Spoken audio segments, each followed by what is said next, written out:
নমস্কার, কেমন আছেন সবাই? সুমনা কিচেনের ব্লগ চ্যানেলে আমার সকল ইউটিউবের বন্ধুদের জানাই স্বাগত। আজ অনেক দিন পর চলে এলাম দারুণ স্বাদের মজাদার একটি রেসিপি নিয়ে, চিংড়ি মাছ দিয়ে মোচার ঘন্ট। এই রেসিপিটি গরম গরম ভাত দিয়ে খেতে কিন্তু অপূর্ব লাগে, আর এই রেসিপিটি বাড়িতে একবার অবশ্যই ট্রাই করবেন। তাহলে চলুন রেসিপিটি শুরু করা যাক। প্রথমেই আমি 200 গ্রাম মতো চিংড়ি মাছ নিয়েছিলাম, আর চিংড়ি মাছটা আগের দিন ভেজে রেখে দিয়েছিলাম, তাই এখন আরেকবার আজকে ভেজে নেব। আর নিয়েছিলাম 2টো চেরা কাঁচা লঙ্কা আর একটা বড় সাইজের আলু ডুমো ডুমো করে কেটে রেখেছি। আমি এখানে নিয়েছিলাম 5টা কাঁচা পাকা লঙ্কা, 1 টুকরো আদা আর একটা বড় সাইজের টমেটো একসাথে পেস্ট করে রেখেছিলাম। আর ফোড়নে দেওয়ার জন্য নিয়েছি মৌরি আর নিয়েছিলাম গোটা জিরে। আর এখানে আমি নিয়েছি পরিমাণ মতো হলুদ গুঁড়ো আর পরিমাণ মতো জিরের গুঁড়ো আর স্বাদ অনুযায়ী নুন। আরও একটা জিনিস আমি এখানে ফোড়নে দেওয়ার জন্য নিয়েছিলাম, সেটা হলো একটা শুকনো লঙ্কা, একটা তেজপাতা আর কিছু গোটা গরম মশলা।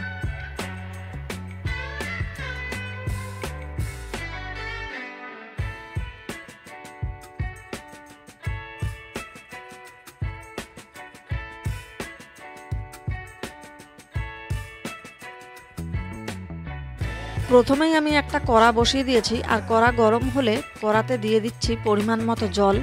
আর জলটা গরম হয়ে এলে এর মধ্যে 1 চিমটি মতো হলুদ আর 1 চিমটি মতো নুন দিয়ে ফুটতে দেব। আর জলটা হালকা ফুটে এলে এর মধ্যে মোচার কুচিটা দিয়ে দেব, দিয়ে মোচাটাকে সেদ্ধ হতে দেব 10 মিনিট মতো।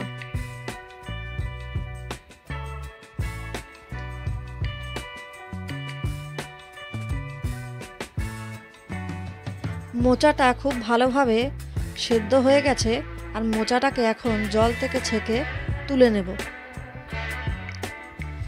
জল থেকে ছেঁকে তুলে নেওয়ার পরে মোচাটা এই যে এখন এইভাবে বাটিতে তুলে নিয়েছি, আর এই মোচাটাকে হাতের সাহায্যে খুব ভালোভাবে ম্যাশ করে নিয়েছি।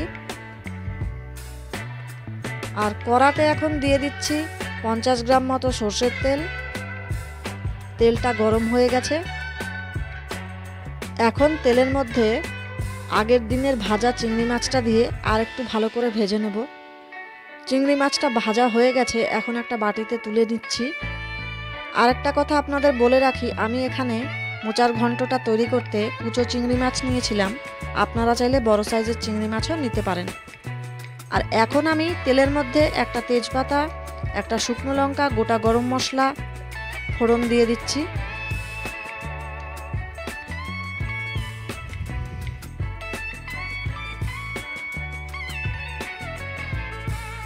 ফোড়নটাকে একটু নেড়ে চেড়ে নিয়ে ওর মধ্যে 1 চিমটি মতো গোটা জিরে আর 1 চিমটি মতো মৌরি দিয়ে আর একটু ভালোভাবে নেড়ে চেড়ে নিলাম। আর এখন এই ফোড়নের মধ্যে আলুটাও দিয়ে দিচ্ছি। আলুটাকে এখন খুব ভালোভাবে ভেজে নিলাম। আর এখন এর মধ্যে হলুদ গুঁড়ো আর হাফ চামচ মতো জিরের গুঁড়ো দিয়ে আলুটাকে আর একটু ভেজে নেব। আলুটা ভালো করে ভাজা হয়ে গেছে, এখন মশলার পেস্টটা দিয়ে আর একটু ভালো করে আলুটাকে কষে নিচ্ছি। আর এখন এতে দিয়ে দিলাম পরিমাণ মতো নুন, দিয়ে আর একটু ভালোভাবে আলুটাকে কষে নিলাম।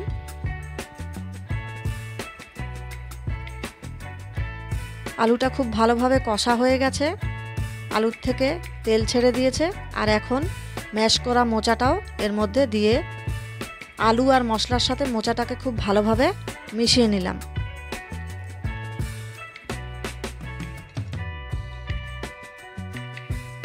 আর এখন এতে ভাজা চিংড়ি মাছটা দিয়ে খুব ভালোভাবে আর একটু কষে নেব।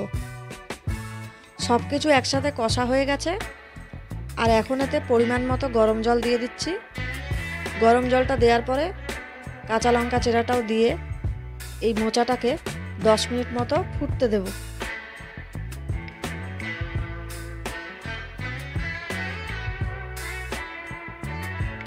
মোচাটা খুব ভালোভাবে সেদ্ধ হয়ে গেছে, আলুটাও দেখুন খুব সুন্দর সেদ্ধ হয়ে গেছে।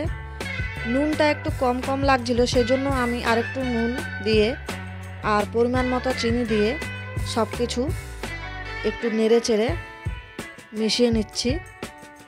রেসিপিটিও আমার এখন রেডি। তাহলে আজকের এই চিংড়ি মাছ দিয়ে মোচার ঘন্ট রেসিপিটা কেমন লাগলো কমেন্টের মাধ্যমে জানাতে ভুলবেন না। আর ভালো লাগলে একটা লাইক শেয়ার অবশ্যই করবেন। আর এখনও যারা যারা আমার চ্যানেলটিকে সাবস্ক্রাইব করেননি, আমার চ্যানেলটি সাবস্ক্রাইব করে আমার পাশে থাকবেন। ধন্যবাদ।